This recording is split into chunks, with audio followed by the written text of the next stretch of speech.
contagious, outrageous.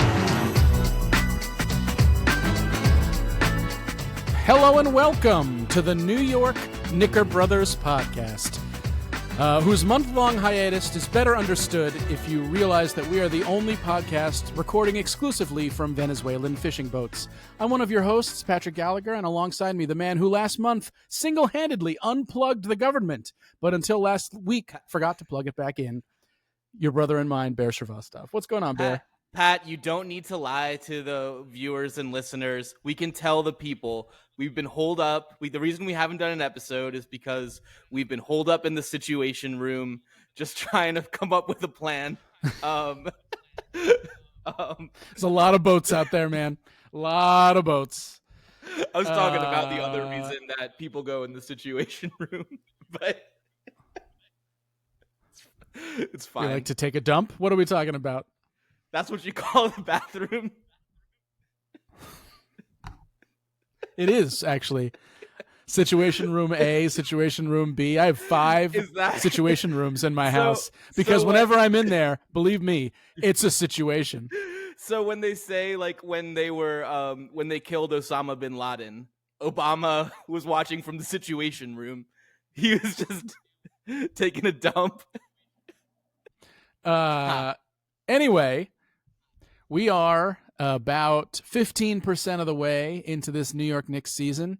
The Knicks are 8-4, which is, I think, about as good as you could have expected.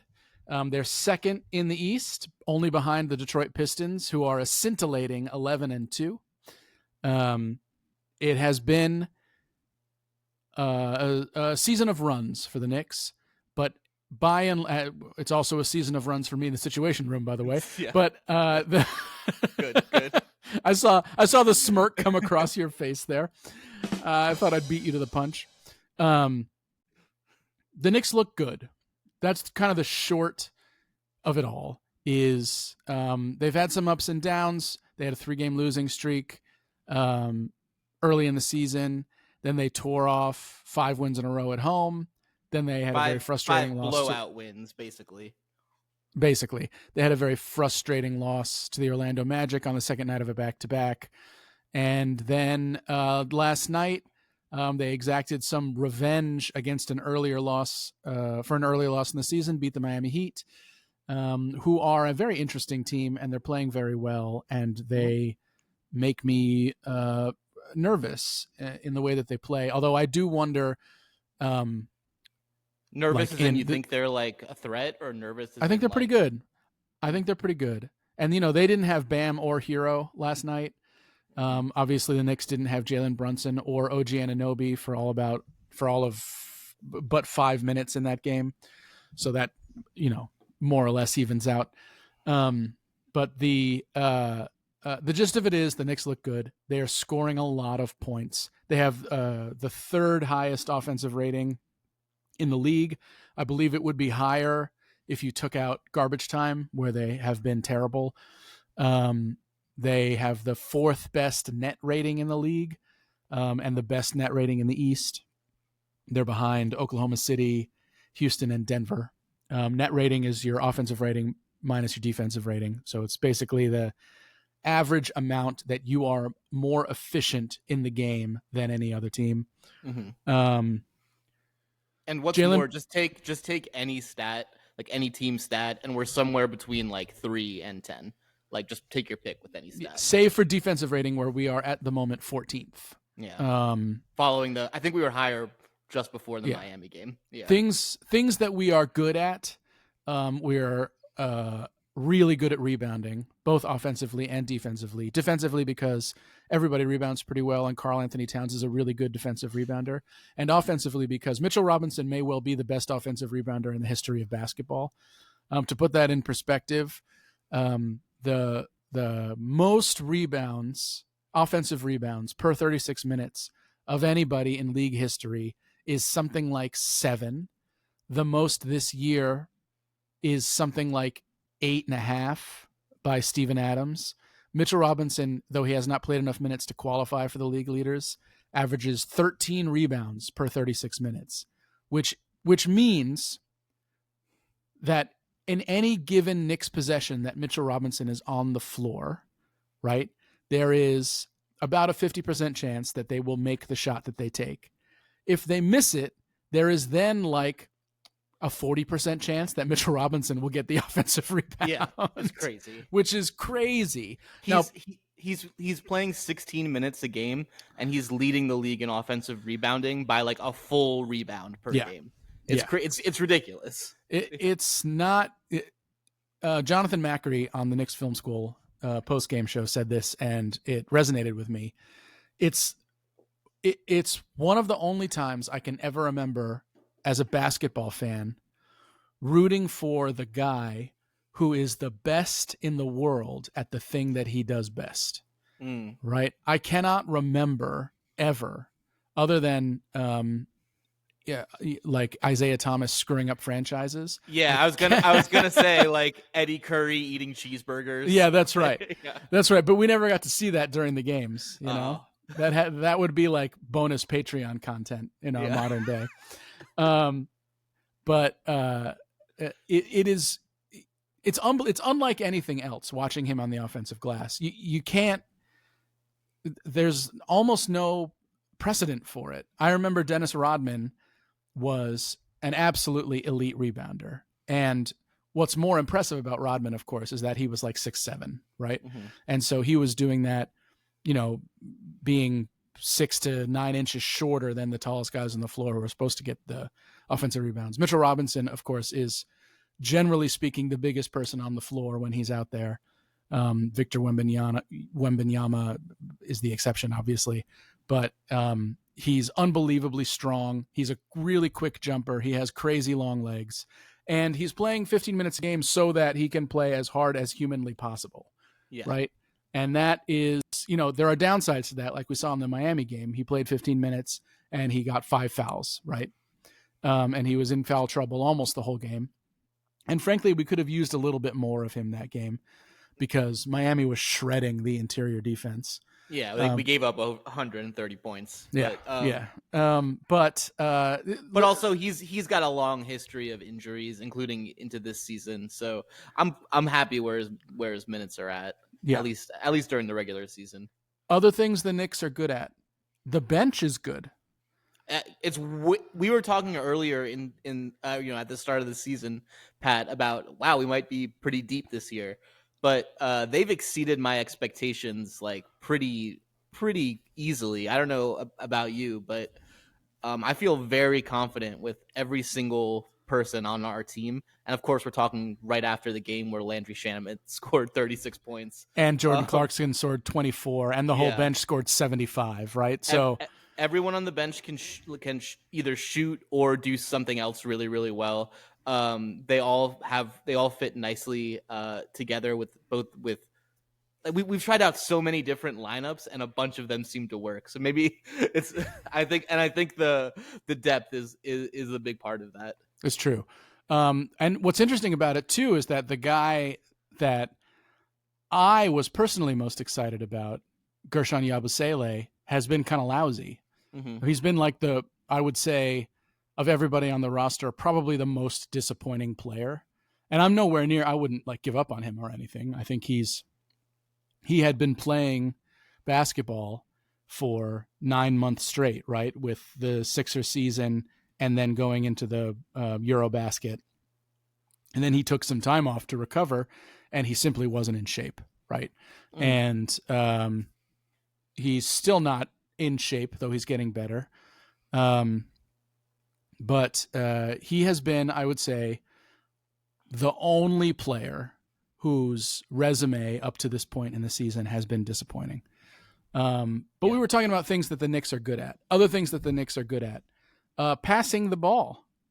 Yeah. Which is fascinating. This is another new experience as a Knicks fan. They're not leading the league in assist percentage.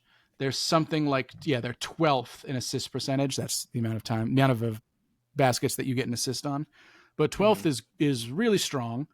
It's really strong, especially when your best player is like a great ISO scorer. You know what I mean? Like we have like maybe some of those possessions that aren't getting assists are perfectly good attempts anyways, Yeah.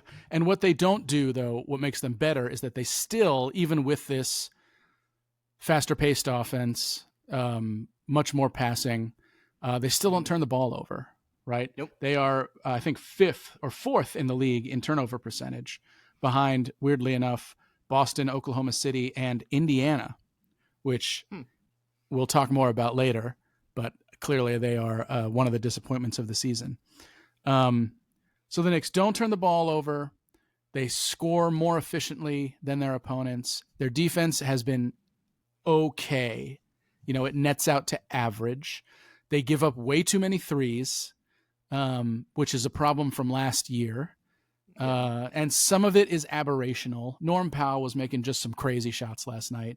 And you'll see early in the season, you'll see a lot of that when guys have fresh legs. As the year goes on, and guys get dinged up and get tired, their ability to make those like off the dribble 28-foot above the break 3-pointers tends to fade over time.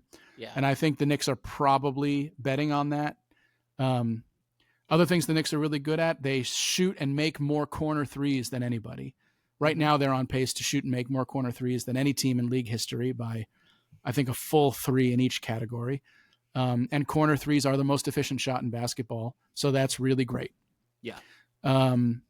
It's so refreshing. And this isn't going to be the shit on Tibbs podcast, but it's so refreshing to go from what the offense last year to an offense that's like, what if we just take the best possible shots anytime we can? And like, that's going to be our focus. It's just so nice. Yeah. So, they've had some great wins. They beat the Heat last night, as we said. They beat the Bulls. They beat the Timberwolves. Of course, at the start of the season, they beat the Cavs and the Celtics. And their 4 losses, Bear, can you name their 4 losses off the top of your head? One of them was to the Heat. Yep. One of them was to the Magic. It was that 3-game losing streak. One of them was to a team they beat later. The Heat. We already said that. The Bulls, right? We lost to the Bulls. That's correct. I remember that. Yeah, I remember that now because I was like, how are the Bulls good? And then they've lost a bunch of games. Well, they still have a winning record. They're an interesting team. They started like 5-1 or something, and now they're like 6-5. They're very much like Miami in the sense that the style that they're playing right now lets them play above their heads. And also in the Bulls case, Josh Giddey has been an all NBA level player up to this point in the season, although he's hurt, which is part of why the Bulls have lost a couple games in a row here. I think that I forgot what I was going to say, but anyway, the Bulls have been all right. And do you remember the 4th team that they lost to? I'll give you a hint. It has the best player in the Eastern Conference on it. We lost to ourselves? No. Oh yeah, Milwaukee. Yeah. Was that our first loss of the season? No, the first loss was Miami. Oh, okay. Bucks were the second. But yeah, I remember Giannis had that crazy game against us. Giannis was great and Towns was terrible. And that's we listen. I've been thinking about this for a while, right?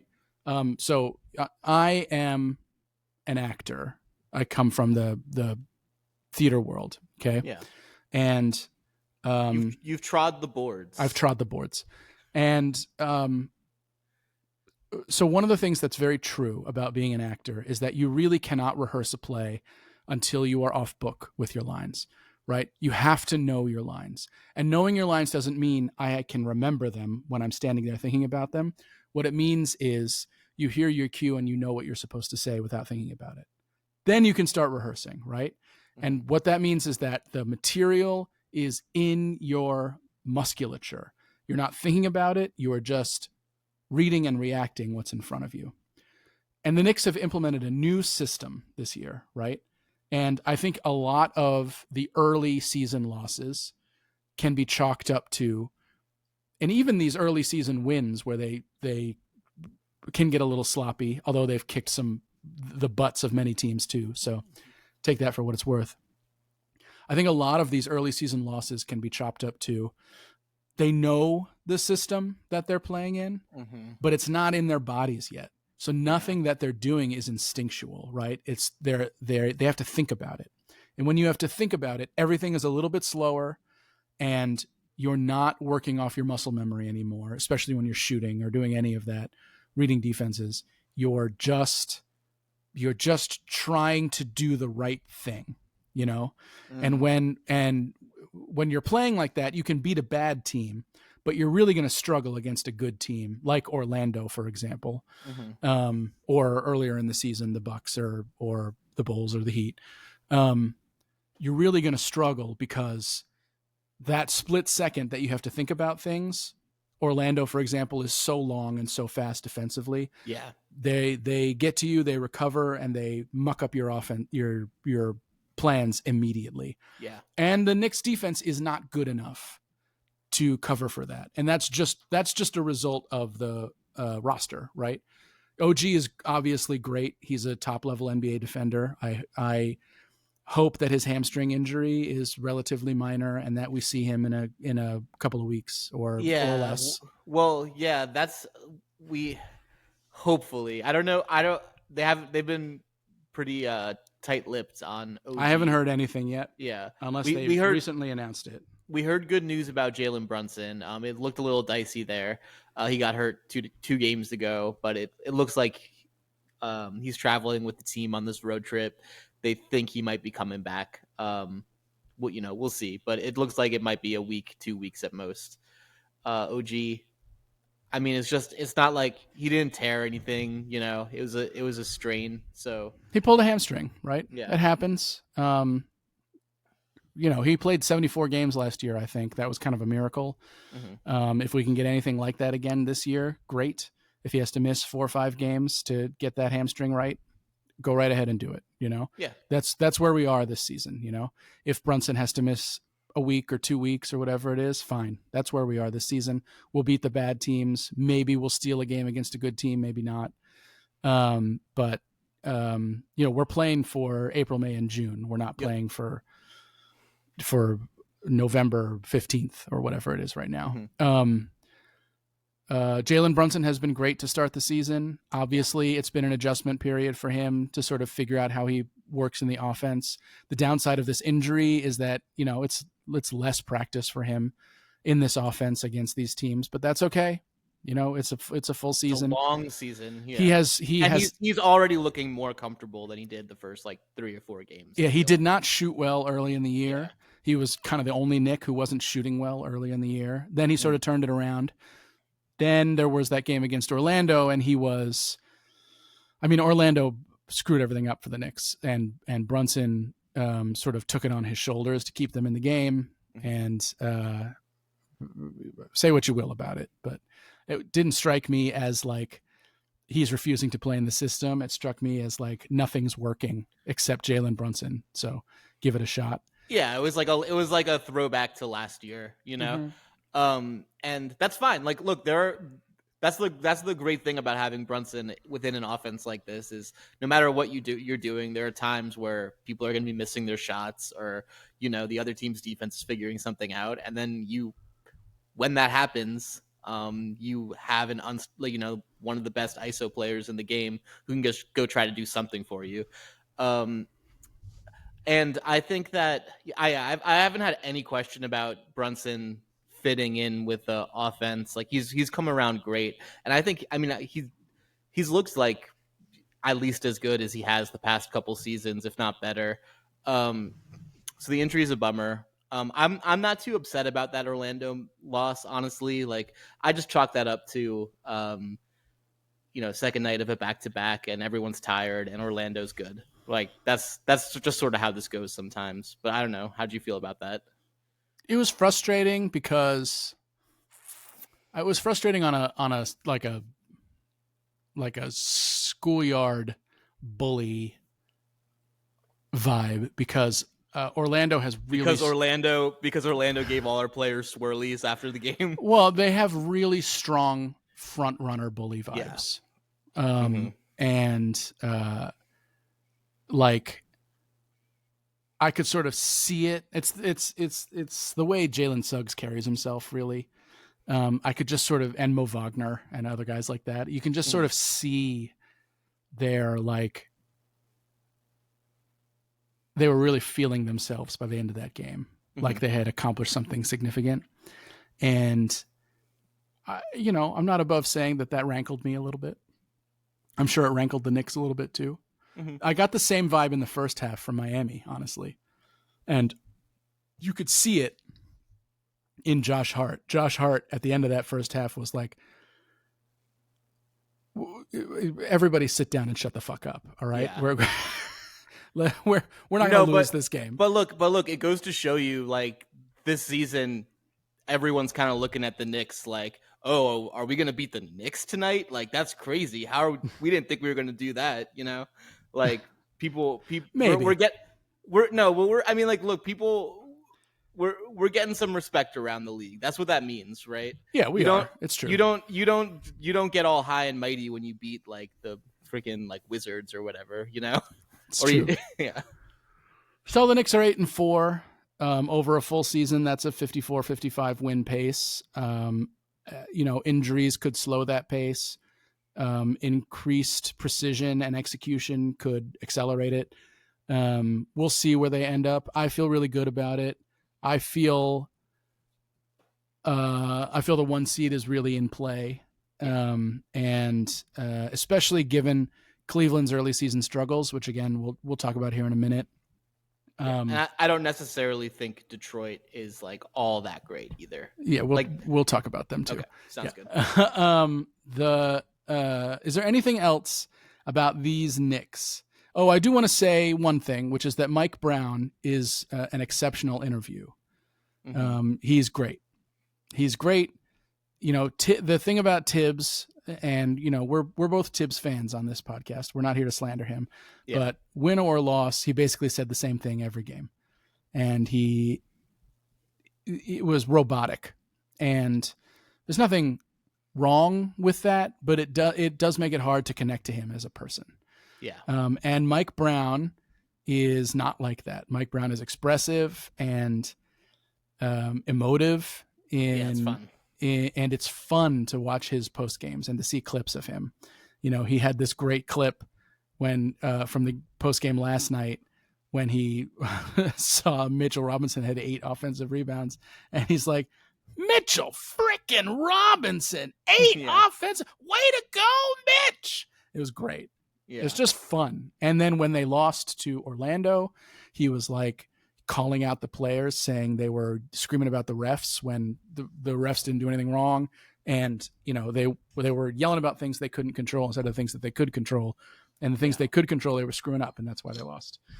And I think that with this team in particular, that's going to work because these are a bunch of pros and they know what the goal is. And, getting called out is part of it.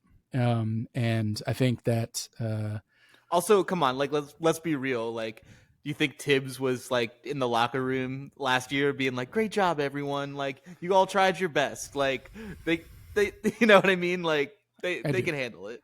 Yeah, I do. No, I'm sure Tibbs was yelling at everybody all the time. Shout out also to Mikal Bridges, who's he's been not great shooting wise the last couple of games, but he's been really solid. He was shooting like 47% from 3 through the first like 11 games, and then he had a couple bad games in a row, and now he's down. Same thing for OG. Like, he was shooting in the like well above 40%, and he's had a couple rough games. He had one terrible game, right? He was like 1 of 10 against Orlando, I think. Yeah, but they're both still shooting 40% from 3, and just key pieces to the offense. Like a lot of those corner threes are coming from those two. Yeah, and like it sounds like hyperbole, but it's really not. Like, every shot is good. Yeah, in the sense, like, they're not taking shots where you look at them and they're like, "Ooh, that is a tough shot. How did that go in?" Yeah. Like, it barely ever happens. They are taking fewer mid-range jumpers than basically any team in the league. It's and this is with Jalen Brunson, who's really, really good at them, and with Yeah, Mikal Bridges, who shot them it's almost exclusively last year in it's lieu of basically layups. it's basically just Jalen Brunson taking mid range jumpers and Yeah, like and Deuce no McBride, one weirdly else. enough, And he's Deuce, taking them yeah, too. Yeah. yeah. Well, But yeah, but the wings have been great as well. So yeah. everyone has been good. It's been awesome. The vibes are good. I like the way Josh Hart has looked. I like the way Jordan Clarkson has looked. That's the really unique piece. Landry Shamet was unbelievable last night, and I guess we could talk about him for days. But what Jordan Clarkson brings every game is like, oh, he's going to score 11 points in 4 minutes here. Yeah. So like last year when they sat Brunson and they sat Cat or whoever, right? If there wasn't offensive talent on the floor, they just didn't score for a while. And now it's like Clarkson's he works hard defensively. He's not good, but he works hard defensively, and he's not like a sieve. And he can also just score at will, basically. And sometimes he'll miss those shots, but whatever. It's like really something to see. We haven't had a player like that since Jamal Crawford, probably. Yeah, Jamal or Crawford. That's not true because Quickly was really good. Quickly, off yeah. the bench, J.R. yeah. Smith a little bit, but yeah, like he's in that he's in that mold of like just real solid shooting guard 6'10". Yeah. And he's got a handle. He can bring the ball up. I like the Jordan Clarkson experience. That's been another thing is speaking of bringing the ball up, there's been a lot more of like Bridges, Deuce, Hart, Clarkson bringing the ball up the court and like running a couple plays here and there, which I think is it's so smart because it lets Jalen Brunson like get a little bit of a rest while he's on the court, and then keeps defenses off their guards. Like when you have Mikal try to like penetrate a little bit, like, or Clarkson try to penetrate a little bit like off the dribble, it just sets the offense up in different ways and creates different kind of looks for people, which I think is part of why this offense is like firing on all these cylinders. Yeah, Mike Brown deliberately has played his scoring point guards, De'Aaron Fox, Jalen Brunson, obviously now, off the ball in an effort to conserve energy and to get them easy shots, right? And Jalen Brunson is one of the very best shooters in the whole league. The more easy shots he gets, the better. Every time Jalen Brunson takes an open three, it's a good outcome for this team. So hopefully that'll continue. The vibes are very good right now. There's injuries. Yeah, there's been a couple frustrating losses here and there, but I think both Bear and I agree that like looking forward for this team, we see the vision, and it's pretty exciting. Yeah, I don't know what's going to happen this season. Obviously, I have already seen them play long stretches of time where I'm like, if we can figure out how to play like this all the time, we can win the title. Like we've had, and I'm not talking about like 4 minutes. I'm talking about like entire halves. So we scored 78 points in the first half against Miami without Brunson or Anunoby yesterday. Now, part of that was Karl Anthony Towns went absolutely insane. Yeah, but that's what happens when you have a lot of good players. He also played within the structure of the offense, and he scored 31 points in the first half, and Landry Shamet scored 30 points in the second half, which is the craziest thing ever. Yin and yang, baby. That's who actually is the best duo in the NBA, Karl Towns hit, I forget what quarter it is, but he hit one of the like longest threes that you'll just randomly see in a game. It's the second quarter. Yeah, it was the second quarter. It was. Oh man, he is something else. Yeah. Bear, is there a team in the East that you still think is the biggest threat to the Knicks at this point? I mean, I still think it's Cleveland. They've had a slow start, but they showed it to me like the entire season last year, and they brought back basically the same team. So I don't think they're going. I think they'll figure it out at some point. What about you, Pat? I think if you really made me pick, I think I would pick Milwaukee. I think yourself. Giannis is so terrifying. Yeah. And OG will play him great. I don't worry about that so much. but I just There's only so much you could do. There's only so much you could do, and he's just so good. I don't worry about Cleveland in that way. Mm-hmm. I worry about Detroit a little bit, but I kind of don't believe they're this good. Yeah, we'll get to Detroit. I can see it with Giannis where like he could have like, that like same kind of like playoff run that Kawhi had like 5-6 years ago, and we're just like, shit, like there's just nothing you can do. He's scoring 47 points on us, Yeah. So I guess that's sort of a wild card though, because I don't think Milwaukee as a whole is nearly as good as us. Do you agree? Yeah, I mean I agree. I agree to the I agree, but like also if you have Giannis surrounded by guys who can hit threes, which they do, right? It's still scary. It's a scary proposition. Yeah, it's hard. But we'll see. We'll see if Ryan Rollins is for real. He's been great starting this year. AJ Green is good. We'll see about Miles Turner. He tends to shrink in big spots. But yeah, I mean, I don't know.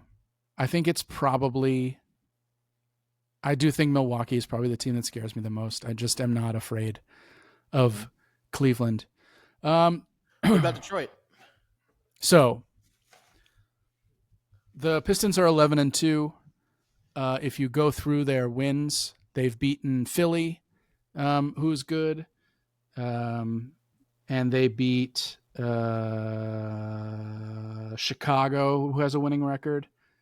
And then they beat Houston in the second game of the season. Yeah, Houston's their big win. That's the big win. And other than that, they've beaten a lot of mediocrity going through their wins. Yeah, I so of the Knicks. Exactly. So of the Knicks, I did this exact same exercise. Then I was like, a lot of our wins are against the same teams that they won against. Yeah, it's true.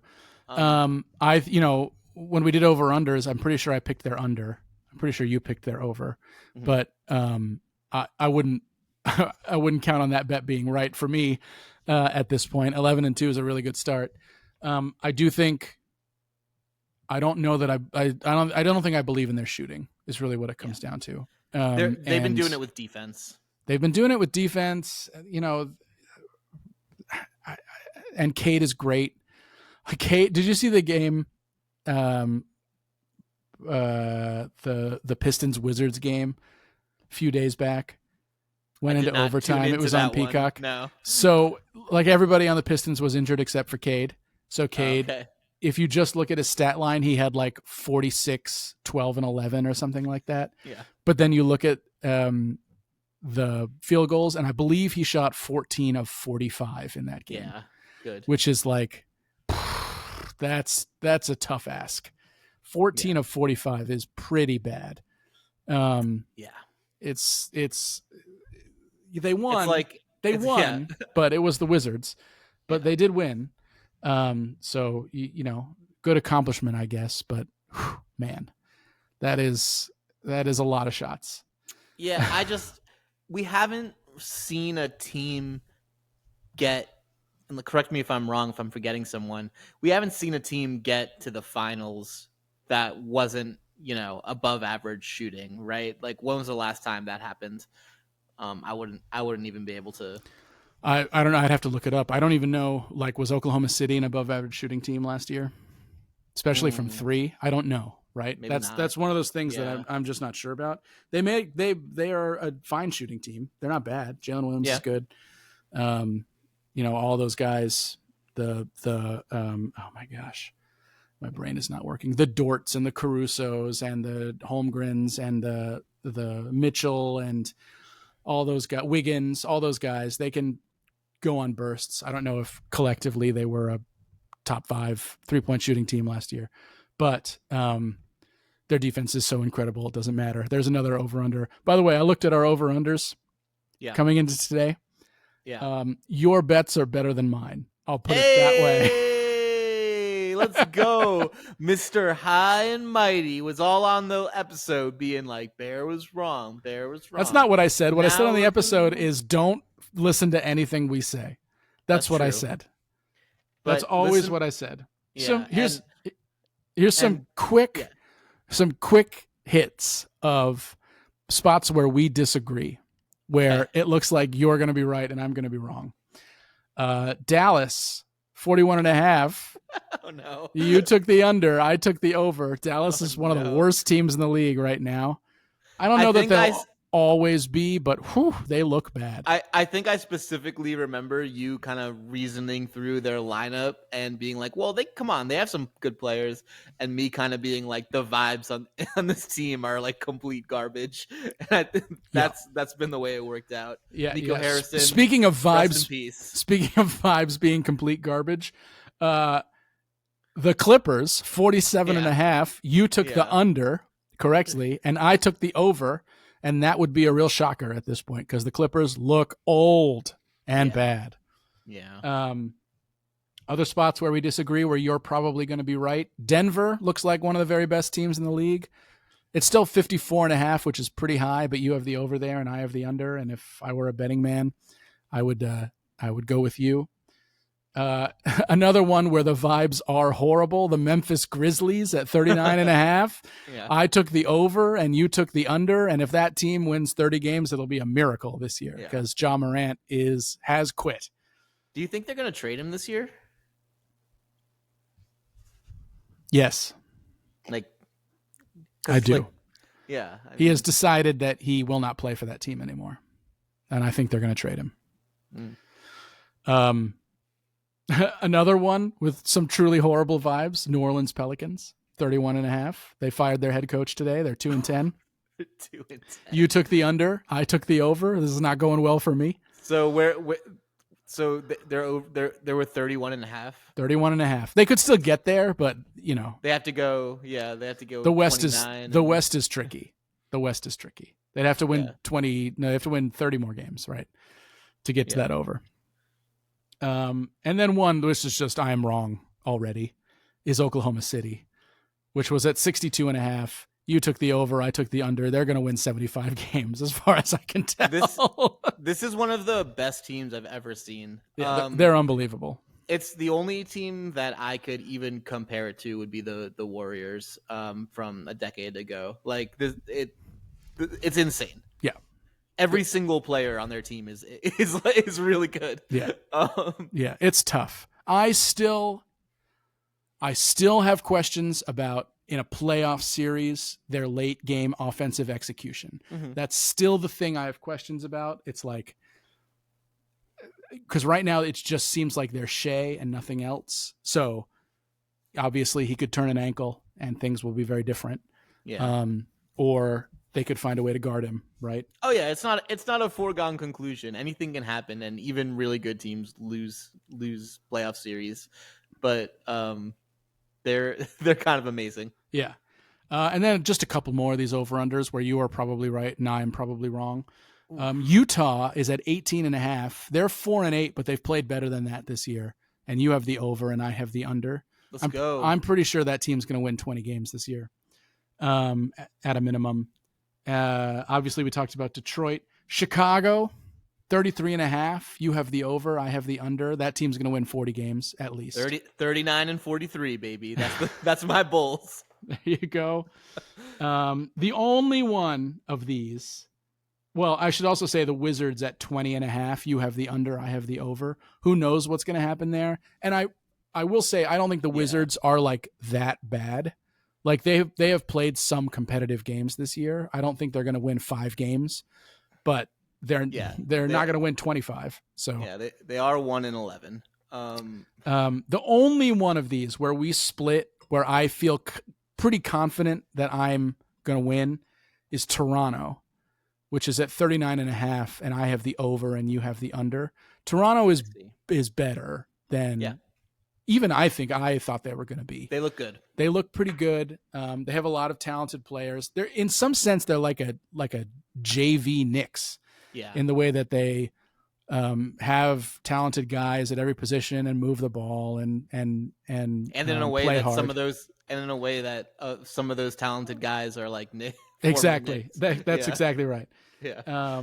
But anyway, I hope if you bet on over-unders based on our recommendations, which is maybe the stupidest thing anyone could ever do with their money, that you at least took Bear's advice and not mine, because this is going to be a rough year for Patrick Gallagher's Well, it's still gambling it's still debts. it's still early, Pat, and there could be there could be a big swing throughout the year. But I'm really glad we did this segment. I feel great. um, Well, I'm what glad. I'm glad to do you make. want to talk? Do you want to talk about some other things that I'm right about? Do you know any? It's never happened before. That's what I thought. Yeah. That's what I thought. So the week to come here, the Knicks are playing Miami on Monday. And obviously, we'll know more about Brunson and Anunoby at some point, but we don't know yet. But they're at Miami. They have a little road trip coming up here, 5-game road trip.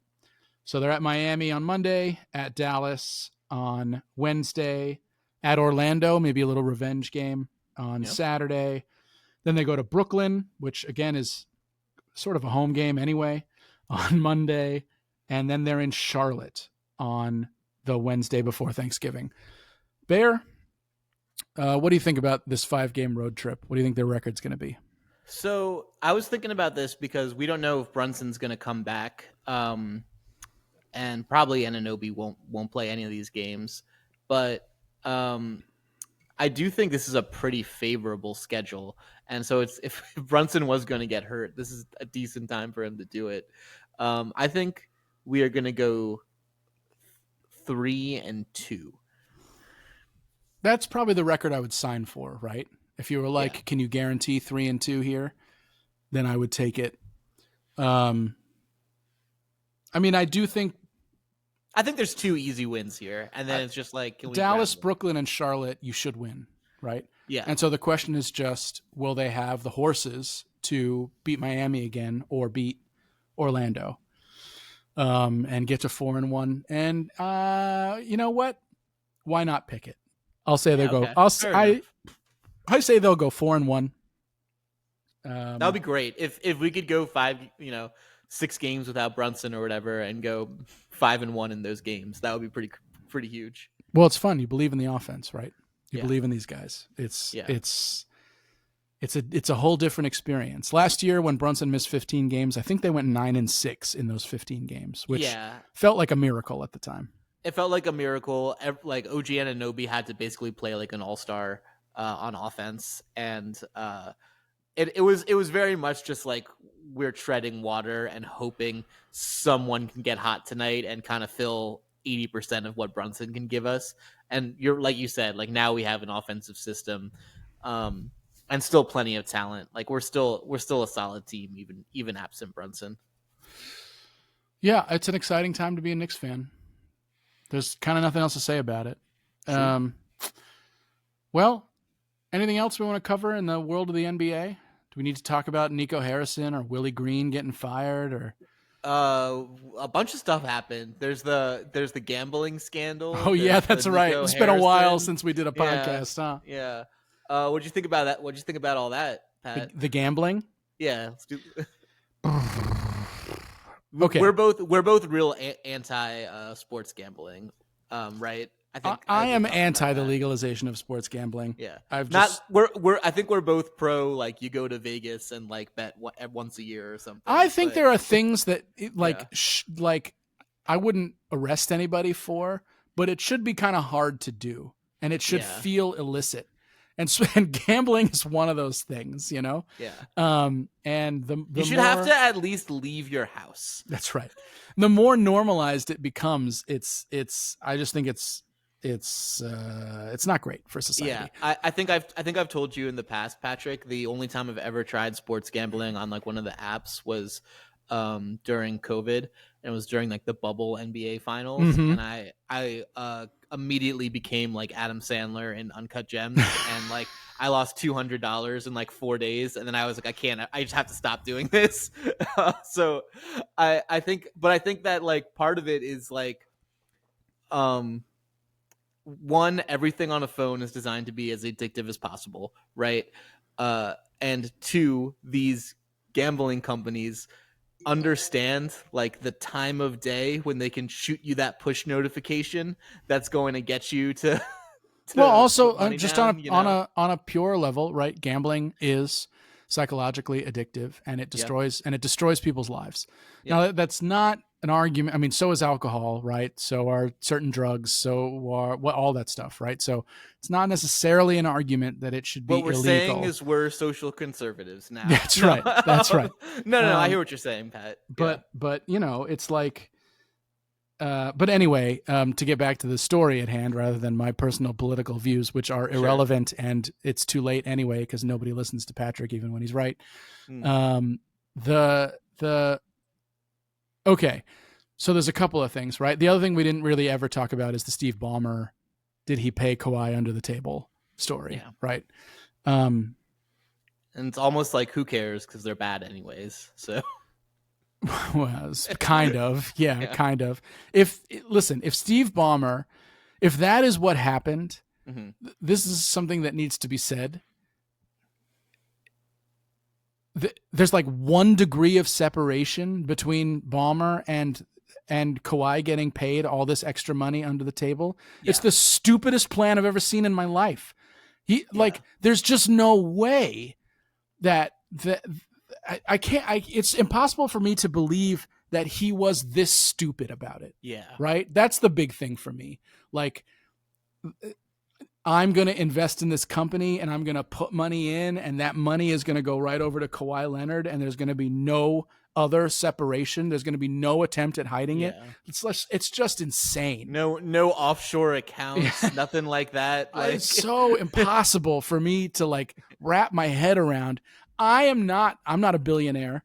I've never paid anybody under the table for anything. No. That's not true. I've probably paid somebody cash to like clean my house and not reported it to the IRS. But you know what I mean? I probably have, but maybe I haven't. IRS, come find me. Yeah. But like, when you have that much money at stake, it just seems impossible to me that you can't get somebody smarter to say this is how you can do this without getting caught. I know. I find that impossible. The gambling stuff with Chauncey Billups and once a Nick, always a Nick. Once a Nick, always a Nick. Yeah. It's crazy that the head coach of an NBA team was arrested in the middle of a season, like after the first game of the season. Yeah. That is absolutely crazy. I have no idea if he did any of this. No, it's impossible. It's impossible to know. So like having an opinion on it is problematic. But an argument that I simply do not agree with is the idea that legalized gambling makes this easier rather than more challenging to deal with. To the extent that it is legalized, I understand the argument. It's that these companies are allowed to use all the resources and monitor what's going on. And you can identify if there's weird aberrational trends in a player prop or whatever it is. I get that. I understand what you're saying. The problem is it's going to happen all of the frickin' time, right? There's no end to this. It's going to happen all the time, constantly. And there's so much more money in it now, right? Like so much. It's not just like, $10,000 that like some random guy, like will take from you. This is like $1 billion industry. So people are going to take advantage of that, and there's no way you can monitor it, right? Because some of these stories aren't like that. The schemes aren't that complicated, right? It's just Terry Rozier would just like tell someone like, "Hey, I'm going to sit out after a little allegedly." while, Yeah. allegedly. Yeah. We're not saying anything. Like it's so easy to just say like, okay, hey, like if we're up in the third quarter, like I'm not going to play the fourth quarter, like bet accordingly. Like any of this stuff could. Or like down. the Damon Jones story, right? Which is Damon Jones, like LeBron telling Damon Jones that he's not going to play, and then Damon Jones relaying that to some gamblers or something like that, right? For whatever purposes it was. Yeah. The issue here is not one allegedly. The issue here is not one of detection. The issue here is that this is a crime of opportunity, and the opportunities for it are now infinite in the world that we've set up. And, baseball's having its own thing right now, right? The Emmanuel and The other thing I want to say about it is that, like, the existence of being able to bet on whether the first pitch of an inning is a ball or a strike is degenerate behavior. Yeah, you should Like, not there bet on is that. no way that bet should exist except to be corrupted, right? Yeah. It just shouldn't. You Jonte Porter over-unders should not I exist except to be corrupted. exactly. I think that, and again, we're you know what, we can get a little political only because it's related to the NBA. I really think it needs to be limited to like the outcome of the game, the top, maybe like the starters on each team, like some you know what I mean, like or like you're allowed to do 5 different props per game or something like that, you know, just very limited. I should not be allowed to bet on whether or not Trey Jemison III gets over 1.5 rebounds the next game he plays. I know. It's just poison. It's poisoning people, right? And like the other thing about it, right, is that it's the same way I feel about the lottery. The lottery is exploitative by nature. Now, the lottery is, in my opinion, the lottery is worse, or it was worse. It's not actually worse anymore, because for a lot of places, although it's worse here in Georgia, right? Because sports gambling is not allowed in Georgia anymore. Yeah. But the government says it's okay. You can gamble in this one way. Give us your money, poor people. Right? It's going to education or whatever. Right? It's just a bunch of crap. It's taking money from poor people who are like desperately hoping. Yeah, it's like the most regressive tax that exists. Yeah, exactly. Yeah. And I just find the like widespread integration of gambling into sports coverage to be I hate it. Every time gross. I see one of these, yeah. every time I see an advertisement for one of these things, I'm looking away. Like every time I see freaking Kevin Hart or whoever trying to tell me to gamble my money, I'm like, and I will say this as a man, I probably shouldn't say this, but I'm a man who has been in 2 different gambling website commercials. I've been in a DraftKings commercial, and I've been in an ESPN bet commercial. I've been in 2 different ones of these. And, you know, I do it because I got to feed my kid, right? That's why I do it. But I don't take that money and gamble it away. But I just think like the more gambling becomes central to the sports experience, the worse off sports fandom is. Yeah. So that's how I feel about it. I'm going to step off my soapbox now. Bear, anything to add on that? Nope. You said exactly what I was thinking. I hate it. I hope it stops. Pour one out too for Dallas Mavericks fans who finally got Nico Harrison fired. Not pour one out pour one out for Nico. To the Dallas fans, drink up, guys. You guys did it. Fair enough. You hit. It's okay. Fair enough. Dallas was in the NBA Finals in 2024. Yeah, 2 years ago. 2 years ago, they were in the NBA Finals. Last year, they traded Luka Doncic. Since they traded Luka Doncic, there's something like 16-29. Yeah. And they'll never get him back. That's the thing about it, right? That Dallas fans are just going to have to live with. They traded Luka Doncic for Anthony Davis, who's a great player but has played 9 games since they traded for him and is still hurt. Max Christie, who is a role player, who would be, I don't know, the 9th man on the Knicks, something like that. Mm-hmm. And a 2029 first-round draft pick for the team that Luka Doncic plays for. Yeah. So that's going to be like the 26th pick in that draft. It's the most indefensible, inexcusable, horrific trade of my lifetime in the NBA. It is. Yeah. There's no defense for it. The outcome is horrific. Yeah. It's gone worse than the worst case scenario, but it is a complete nightmare. And Nico deserved to be fired. And I don't want to mess with anybody's jobs or whatever, but Nico's going to be just fine. He's got enough money. And he does not deserve to run an NBA team. And I hope he never does again, because God bless anybody that does.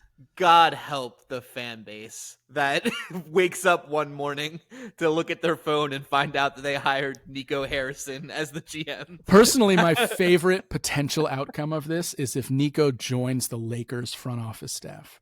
That would be Oh my God. favorite thing to happen because Well, then it would be like, Rob Pelinka hosed him so much and is like, I'm sorry, buddy. Why don't you come work for this team? well, that would set up the NBA conspiracy theorists like nothing else. If it was like he traded Luka and then he goes over to LA, Yeah. nothing. Yeah. I mean that would be great. Yeah. But no, he Absolutely. should Nico Harrison. I think he like wasn't he like a executive at Nike or something. He was. Like go do something. Go do something like that, Nico Harrison. Go Or get just retire, man. Just retire. Chill out. Take a break. yeah. Get into Take a philanthropy. little break. You know? Get into Yeah. philanthropy. Help Yeah, people he out. already helped out the Lakers a lot, so he's really good at just giving his stuff away for nothing in return. I'm not a Laker hater. Okay, Me so either. I'm not a fan of the Lakers, but I don't hate the Lakers. Yeah, If this Luka Doncic trade does not happen, the Lakers are absolutely boned yeah, for years into the future. yeah. And instead, this trade happens and they are saved. They have a 10-year window now. They are saved for the decade because Yeah, Nico Harrison lost his mind because his best player got a little chunky and hurt his knee. That's yep. I mean, there's kind of nothing else to say about it. He's just It's such a disaster, and I still feel sorry for Dallas fans. It's just the absolute worst. Your newborn baby will be in like middle school, and Luka Doncic will still be leading Lakers playoff runs. That's right. That's correct. Yeah, That's not great. Well, Bear, it's been a while. We usually end these podcasts with a recommendation of things that we've seen. You have had quite the window. Have you seen anything worth recommending to our audience?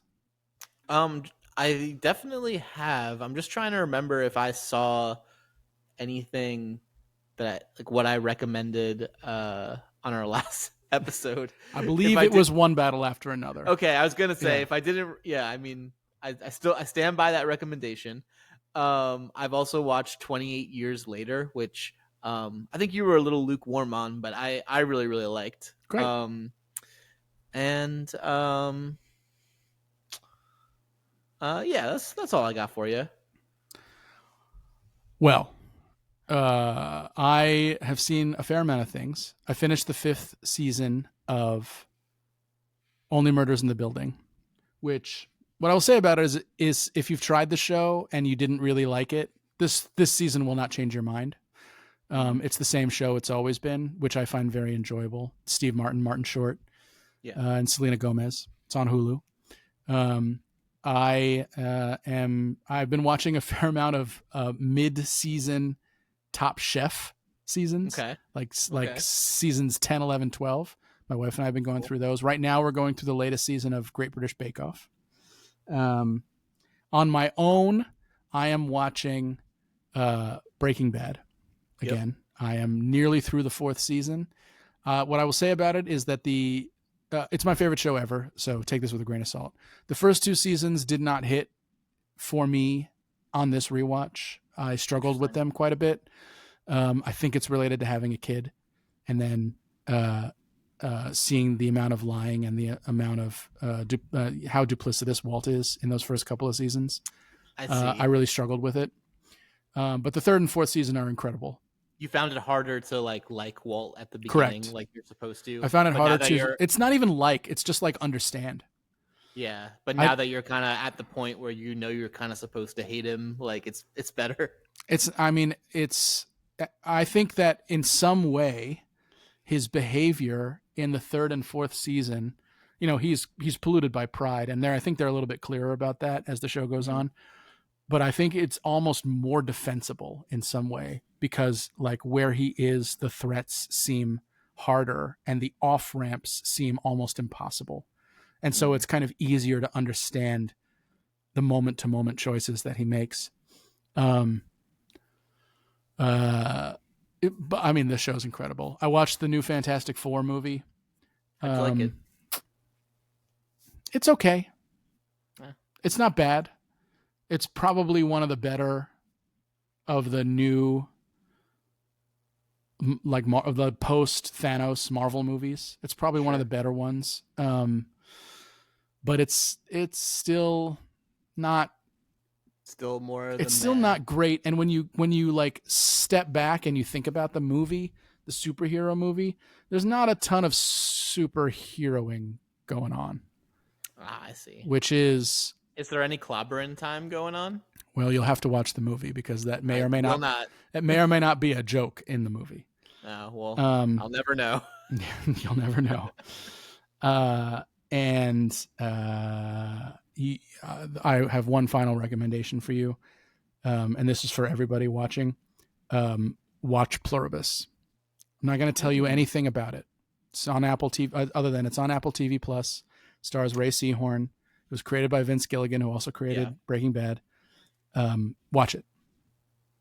I leave that as all I will say about the show. Is it worth getting Apple TV Plus to watch? Yes. Okay. You can wait if you want to, like maybe wait till the season's over so you can bang it all out in a month and only pay $10. No, But I like Apple TV Plus. I think the quality of stuff on there is good. I like Slow Horses. I like Bad Monkey. There's a bunch of shows on there that I like. So personally, I find it worth having. But also, I have all of them because of the line of work I'm in. Yeah, I got it to watch Severance, and then I stopped as soon as Severance was done. But maybe they make those shows every like 4 years or whatever, so I can fill the gap with a Pluribus. Well, just get it. Get it like every 6 months. Get it for a month. Bang out Severance in that month. Wait 6 months. Bang out Pluribus in the next month. Yeah, but also you should watch Slow Horses. I think you'd like Slow Horses. I've heard good things about Slow Horses. We'll see. Okay, I'm not watching as much stuff these days. Why is that? I just haven't really been having the time to sit around and watch TV. Oh yeah, the other stuff you're doing. Just I'm gambling on. I need the Yabusele free throws made. Oh boy. Oh no, that's terrible. All right, well, with that, I think we'll leave you. Hopefully, we'll be back sooner than the next month, but that's kind of up to the Trump administration's missile targeting systems as we sit here and record off the Venezuelan coastline. Bear, any final notes for our audience? Only one, Pat, and I think you know what I'm about to say. Let's go, Knicks! Let's go, Knicks!